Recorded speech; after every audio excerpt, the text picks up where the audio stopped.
AITAH for abandoning my so-called family after discovering the truth. I, 32, am and married and been since I was 20. We had a little boy a few years ago who is 9 now. My wife is the same age me.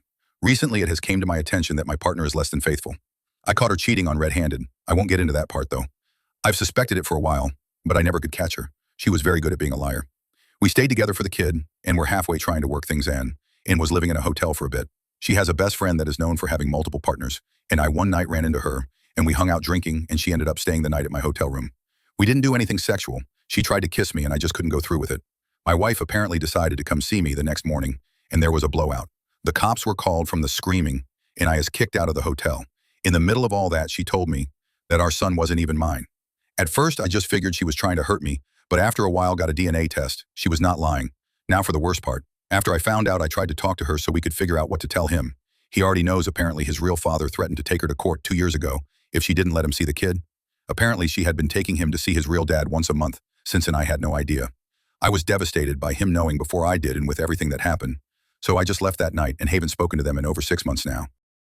What made you go on your villain arc? My son ended his own life because some girl had falsely accused him, and the entire city was sending him threats. She never had any proof, but because she was the daughter of a congressman, she didn't face any repercussions. I saw her on the day of the funeral, smiling and laughing with her friends like it was some type of joke. I knew that people like these will never face justice thanks to our wonderful legal system, so I decided to find justice on my own. As a former police officer, I had some connections with the worst type of people. I called one of them on the phone and said, "Do you remember when I let your little brother off the hook? It's time to pay back that debt." He had seen the news, so he already knew what I wanted, and wasted no time in saying yes. But that girl wouldn't regret her actions even if someone kidnapped her, so I took a different approach. Within 3 months, every single dirty deal that congressman made was out in the public. The authorities didn't just take him into custody, they took all his property and assets as well. His wife and daughter were on the streets, and went online to ask for sympathy. This is when I made my final move. Rumors about that girl falsely accusing and ruining the lives of several boys were spread everywhere. People hated her so much that they would drive by while throwing rocks at her head. And then one day, as she was crying on the sidewalk with her mother, I ran her over. AITAH for refusing to kick my little brother, 17 man, out of my place at my girlfriend's request so she, 21F, would feel better about moving in with me, 22 humanity. I, 22 have been taking care of my little brother, 70 men, for just over 2 years since our dad died. Our mom died a few years before that. Both had very bad health. He lives with me and goes to the local H by my apartment. He had to switch high schools to the one close to where I stay, but my parents were in a different area. And he works whenever he is not in school. He works 2 part-time jobs during the school year and works full-time throughout the summer. BC, even though I took him in, he has a lot of expenses. I just can't afford to cover it all. And wants to save up for the coming years. He shouldn't be in this boat at all, but that's life. He is so young. Life has been very unfair to him, and he is a really good kid. I have been dating my GF for just over a year. She wants to move in and not contribute to the household expenses. BCL shouldn't charge her rent. BC, she is not a tenant, and I am not a landlord, but we are boyfriend and girlfriend, and I should be happy my girlfriend wants to move in with me. And I guess not contribute anything to the household expenses. BC, she sees it as me charging her rent. She also wants me to tell my brother to leave so we can have the space to ourselves, and she can have more space. She has referred to him as a freeloader, even though he is just a kid, and I got myself to become his legal guardian. I told her no way. I think I should break up with her over just suggesting this, but I don't know if I should go that far and maybe should try and get her to see where I am coming from. I, 24 years of and female, just discovered that one of my coworkers is a child predator. I've been at my current job for about 3 years. During that time, I've become close with D, 30 per male, as he's one of the only people who are close-ish to my age, as everyone else is older with kids. Out of curiosity, I had been Googling some of my coworkers for fun, to check out their LinkedIn pages, social media, etc. When I Googled D's name, a bunch of news reports came up saying he had been arrested last month at his home for possession of a huge amount of CP. The pictures don't show his face, but I know what he looks like well enough to know that it's him. The name and age matches, too. I even cross-referenced him and his girlfriend's address to confirm the houses in the background of the arrest photo are the same. His PTO days match the court and arrest dates over the last month. This is killing me. I doubt our work knows since he's a star employee, and there's no reason for them to rerun a background check since he's been here over 5 years. I just lost a close friend, and am simultaneously so sick to my stomach at the thought of having to interact with him again, at work. What do? Do I keep quiet? Is it inappropriate to talk to HR? Is it wrong to mention my concerns to my boss? I have no idea. I'm dreading having to go back to work and look at him. I pretend it never happened, but it shaped everything about me when I was younger. Something happened to me that I never talk about. Not to my friends, not to my family. Sometimes I wonder if I imagined it just to cope with how badly it still hurts. I was abused. Not for long, and not in ways that leave bruises people can see. But it was real. It was someone who should have protected me. Someone who made me feel like their sickness was my fault. I was too young to understand it, and too scared to tell anyone. So L became quiet. I became good. I became whatever I thought people needed me to be, so they wouldn't look too close. And now, I'm an adult who doesn't trust anyone, who dissociates during intimacy, who panics at things that shouldn't matter. I'm successful on the outside, funny, functional. But inside, I'm still that terrified kid wondering if anyone will believe me, if I even deserve to be believed. I've never told anyone the full story. I don't even know if I can. Saying it out loud makes it feel real, and if it's real, then I have to accept that the people who should have protected me failed. And I don't think I'm ready for that. I just want to be okay. I want to forgive myself for surviving the only way I knew how, by pretending it didn't happen. I'm not looking for pity. I just needed to finally say it, even if no one knows who I am. My girlfriend 20F wants me 20M to meet up with her best friend 20M to discuss who gets to be in her life. A few months into dating my girlfriend, she went through a tough time emotionally and bonded deeply with a guy who became her closest and now her only true friend. We're approaching our anniversary. It was about 7 months ago, and I do care about her a lot. That said, I've always felt uneasy about this friendship. She said things like, "You'll never understand me like he does." And I even caught her giving me lies, half-truths, about being in his dorm at 4 a.m. On top of that, I learned she told someone, "I'm not hoeing around, but there's something about us that's cute." That really hurt. Hearing his name genuinely ruins my day. It's become a sore spot. The problem is not that I feel secondary to him, but that he is of equal value to her, which should not be the case. It finally reached a point where I told her it had to be me or him. A couple days later, she told me that he had given her the same ultimatum by him.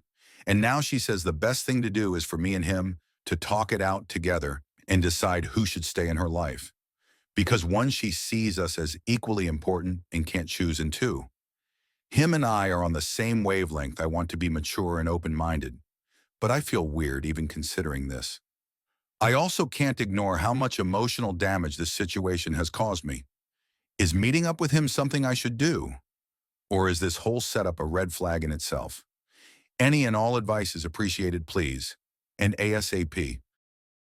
AITAH for how I turned down an affair with coworker and refusing to quit my job. I, 43-year-old male, have been married to my wife, 45-year-old female, and we have 3 kids.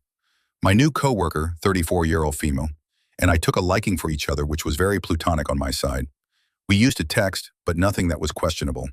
Then she sent me some flirty text and a racy pic of her. I basically shut her down and told her I don't have any interest in having an affair with her. I have a good wife who gives me a good life and I don't want to damage it. I decided to tell my wife what happened and we laughed it off. Then she snooped through my phone. She found the text and was very mad at me. She was mad because she feels that if she is unable to be a good wife to me, I would cheat. I told her that I would divorce her first before I ever consider cheating on her. For a bit of a context, I went through a bout of depression a decade ago. My youngest wasn't born yet. I lost my job. It was dark time. Eventually, my wife asked for separation. I was able to crawl out of the hole, got a job, etc., and she came back. But after that, I realized that I can't lose myself again or I will lose everything. For her part, she has apologized for leaving and had been a good wife.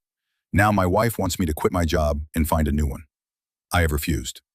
I am definitely not going to do it. I don't trust my wife to not leave if I can't find another job. I will lose everything again. So I refused. She taunted me by saying that I just want to go with my coworker. That's why I won't listen to her. I told her that if she divorced me, she has no business telling me who I date. I basically said to her that I am not quitting my job. I am not discussing it anymore. She will probably leave me if I quit my job and struggle to find another one. So she may as well leave me now because I would rather be divorced than be divorced and jobless. She accused me of holding on to the past, but how could I not? She left me once. I won't ever put myself in that position again. AITAH for walking away from a 4-year relationship after she started faking mental illness and cursing my family. I, 25M, have been with my girlfriend, 25F, for 4 years. But over the past few months, everything has changed. She has angry outbursts and lashes out at me over small things.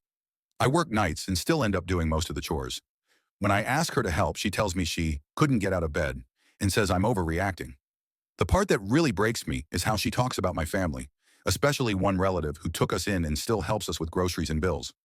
She said she wishes they were dead. I don't know how to respond to that.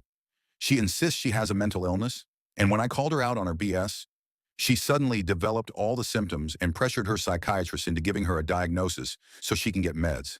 It feels manipulative and dishonest. Meanwhile, I'm working hard to pay off debt and going back to school. I'm trying to move forward, but it feels like she's pulling me down with her. I still care about her, but I'm emotionally exhausted and starting to feel completely lost. My ex-wife moved on so fast. 32, male, New York. I don't know. I don't want to just hear that women move on faster. I just hate myself for not being good enough. We were together for 12 years. My wife had to move out from allergies, but as soon as we split up, I guess it was realized that I wasn't good enough. She already met someone else from work and they hooked up and I can't even get over her. I was trying so hard to use this time to self-admit myself into a mental health center, which I did, so I could be better slightly for the possibility of reuniting with her. She's my golden standard and she's already past considering me as a possibility in the future anymore. God, I suck. I feel so stupid. I called her today, telling her I knew she moved on. Her old iPad threw the message of them having hooked up across the screen to me. It breaks my heart more than anything. I wish I never found out that way. All I care about is how to better myself so that she'll look at me again. She won't. I don't have any expectation of us getting back together. 12 years together. We got married. She's my gold standard. I don't care if she dates 100 people. I just want to be good enough for her. I was her first relationship, but she wasn't mine. But she was always too good for me. All of my friendships ended over the years. 2 of my best friends died back to back, and now I feel like I have no one. They were the ones that made me feel connected to others when we'd hang out in groups. I'm so alone now. The pandemic ruined my chances of reuniting with the people I left behind when I moved to California and met my ex-wife. I don't know how to move on. I have deeply terrible anxiety and ADHD. It's so hard to meet new people, and even harder to find the determination to put myself out there. Edit. Really raw place when I wrote this, but I feel like I've had some sense smacked back into me, and I'm being more logical now. I did gloss over some details without being too specific, and it's kind of silly to get back into 1K comments on. I'm still taking it all in and reading on. Much love, guys. AITAH for tipping 83 cents. I went out to dinner with my wife last night. When the bill came, I gave the waitress my card. She came back shortly after looking upset. She slapped the card down on the table and said declined. I thought her tone and brevity was rude. I took out a different card from my wallet and handed it to her. While I was putting the first card in my wallet, she didn't move. I looked at her and said, "You okay?" She said, "If I go back and try to run this, are you still going to be sitting here when I get back?" I asked her if she thought her tone was appropriate for speaking to customers. She said, "You're only a customer if you pay." I asked to speak to her manager. She left with the card. My wife said maybe the waitress had encountered scammers before and was anxious about it. I said being rude and being cautious are 2 different things. The waitress returned with my card and the slip to fill out. She said, "This one worked. I'm sorry." I thanked her and took the booklet. Our bill was $91.17. I wrote in 83 cents as the tip and $92 as the total. I handed it back to her and started to get up to leave. She said, "You're really not going to tip me?" I said, "No, you were rude to me." She said, "I have to tip out the bartender and the busboy. I just paid money to serve you." I said, "Well, in the future, you shouldn't be so rude." My wife thinks I was an AF to the waitress and should have given her $10 at least, because it was an honest misunderstanding. I would have given her $28.83 if she wasn't rude to me, but I don't want to pay to be insulted. Was I the asshole? For the record, I called my bank and the card was flagged for fraud because of a pending $1 change that is often associated with fraud attempts. I resolved. My boss kept scheduling meetings during my lunch, so I started eating lunch in every meeting I used to take my lunch break at the same time every day, 12 to 1. I don't eat breakfast, just coffee, so my lunch is essential and I can't just skip it. My calendar was blocked, but my boss, newly promoted, power tripping, started scheduling meetings right in the middle of it. The first couple times, I let it slide. Figured maybe it was urgent. But then it became a pattern. I pushed back and reminded him that it was during my break, and he said, "Well, we all have to make sacrifices sometimes." Cool. Got it. Next meeting, I showed up with a full plate of spaghetti and meatballs, had my camera on and mic unmuted, slurping and chewing, occasionally gave thumbs up while mid-bite. Few days later, it repeated, so I brought sticky wings. Last week on Thursday, it happened again. Glad I still had my pizza. He finally asked, "Do you have to eat during the meeting?" I smiled and said, "We all have to make sacrifices sometimes." It's Friday today. We didn't have any meetings during my lunch hours this week. Update. AITAH for recording my friend's fiance at her bachelorette party and playing the recording for him. Yesterday, Friday afternoon, I got a text from my friend asking me to block his fiance's number. I was a bit thrown by the request and asked if everything was okay. He said he couldn't talk right now and asked me to please just block the number. So I blocked the number. I have this weird glitch with my Android Auto where if a blocked number calls me, it shows up in my recent calls as a missed call on my car's screen, even though on my actual phone, it doesn't ring at all. I was driving later and saw a ton of missed calls from her. There were so many it exceeded what my car will show me. I kept the number blocked. Later, my friend's best friend, who was supposed to be the best man, called me and asked me if I had heard from our friend. I said yes and asked why. He sent me a screenshot from the fiance's Facebook, talking about how people show you their true colors and saying she was newly single. I tried to call my friend, but he didn't answer. Tonight, I finally heard back from him. The long and short of it is that he asked her about how she feels about his son. She said he's adorable and sweet. My friend played her the recording, and she asked where he got it. He refused to tell her, saying it shouldn't matter. She immediately guessed it was me. He refused to confirm that. She was angry that he wouldn't tell her I recorded her conversation and said she can't trust him anymore. She called off the wedding. Not a great update, but since so many of you were so invested, I thought you'd want to know. My sister let her kid ruin Father's Day. For Father's Day, I was hoping to be going to a restaurant with my family, but my sister, 26, decided to invite everyone over to her house for a takeout instead, which was disappointing, but I haven't seen my family in a while, so I was kind of looking forward to it regardless. She also invited our grandmother for some reason, but anyway, we all got there and she came in with the food, and legit as soon as everyone got there, her kid, too, started acting up. Her daughter has a weird attachment to my mother, as in she prefers her over my sister and will cry every time my mother leaves her. But she was asking to use the washroom, so my sister went to take her, but my niece started hitting her and crying and saying she wants my mom instead. But she was occupied, so my sister tried taking her again. But no, she started trying to push her away and crying even more. So my mom took her and she stopped crying. Then when we were eating, she purposely spilled her drink on the floor and started throwing her food on the floor instead of eating it.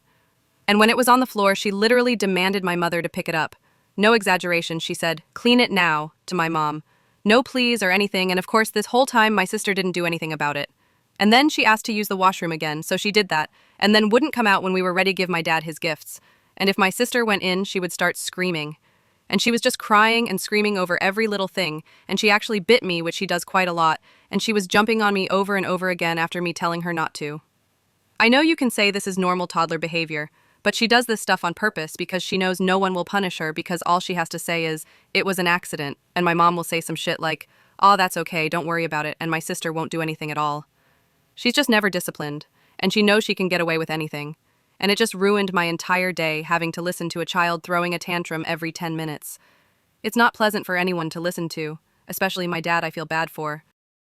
People who've called off wedding engagements, why didn't it work out? I'll never understand the toxic stalker behavior. My ex really didn't care about me. Truly.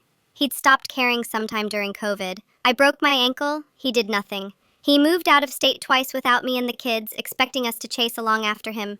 He barely blinked when I packed up the trailer and kids the final time, and left for yet another separation.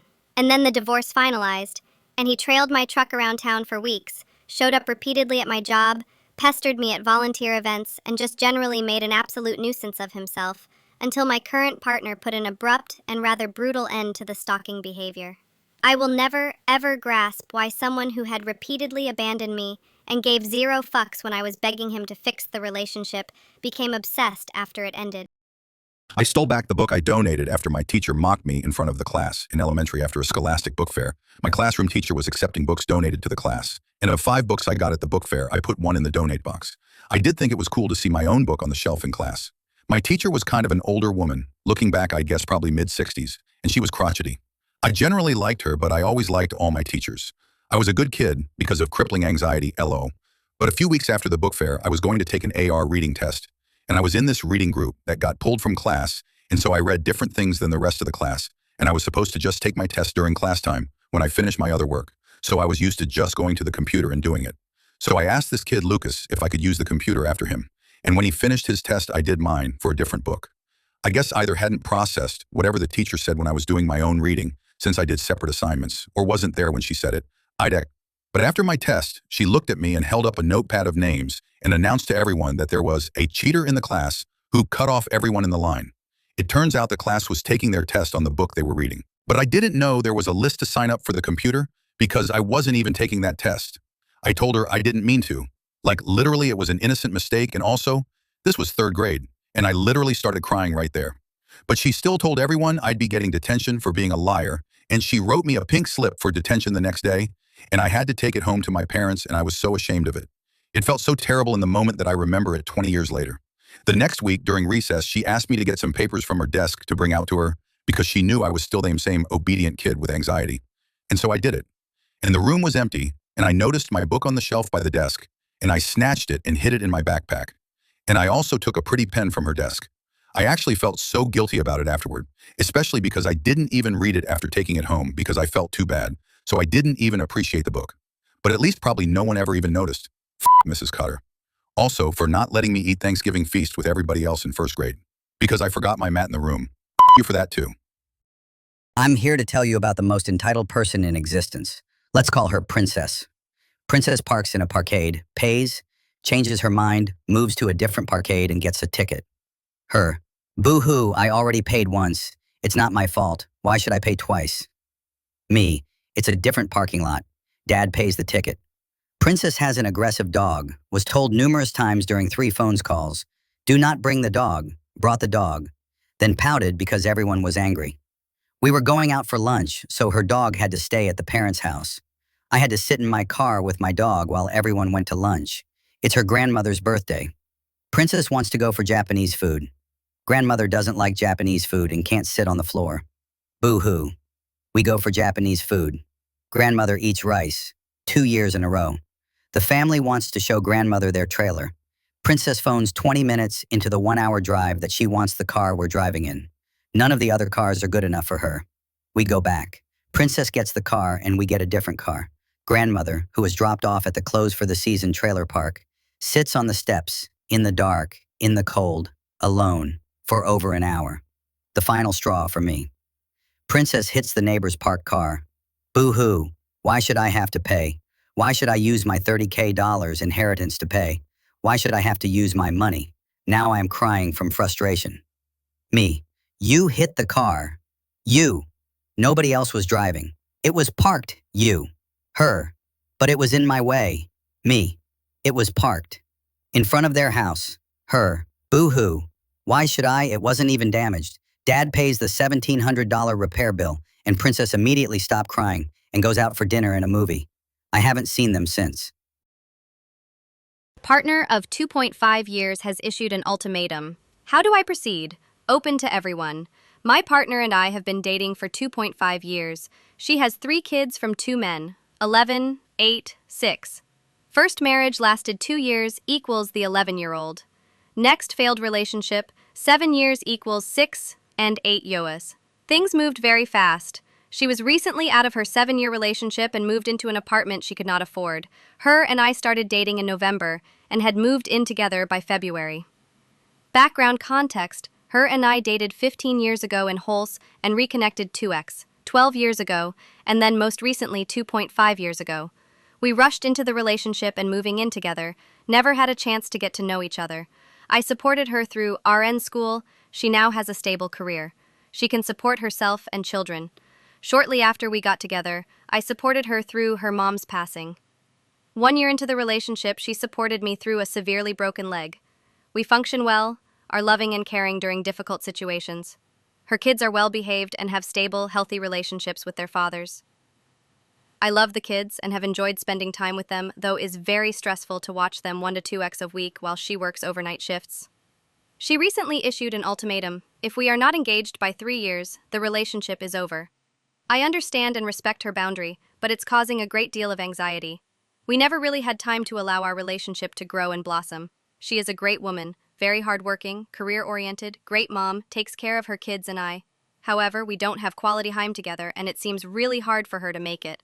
She schedules her shifts for the days she doesn't have the kids. I was thrust immediately into the position of instant stepdad, was hoping to get to know her and the kids more before an ultimatum was issued. I do not feel ready to commit to a lifetime of marriage yet. I feel we need more time and need to make a commitment to spend alone time together. She supports my dreams and passions, I support hers. My future SIL insulted me at dinner and my fiance told me to apologize. Hi everyone, I'm engaged to a man I love deeply.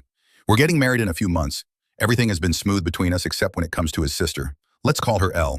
From the start, Elle has made it very clear she doesn't like me. She never says anything directly cruel, but always finds a way to make me feel small comments like, "You're not family yet," or "Wow, he's never dated someone like you before," all with a sweet little smile. I've never responded rudely. I usually just smile and change the subject. But this weekend, during a family dinner, she said something about me marrying into money and how I should be grateful. I calmly said I didn't think that was appropriate. Later that night, my fiance told me, "I know she's out of line, but could you just apologize to keep the peace? She's sensitive." I was stunned. I told him I felt hurt, not just by her, but by him asking me to apologize when I've done nothing wrong. He said he just wants everything to be smooth until the wedding. I don't know what to do. I've never wanted to be someone who starts family drama, but I also don't want to keep swallowing my pride just to keep other people comfortable. Any advice? How do you handle someone who subtly disrespects you and a partner who sees it, but still wants you to let it go?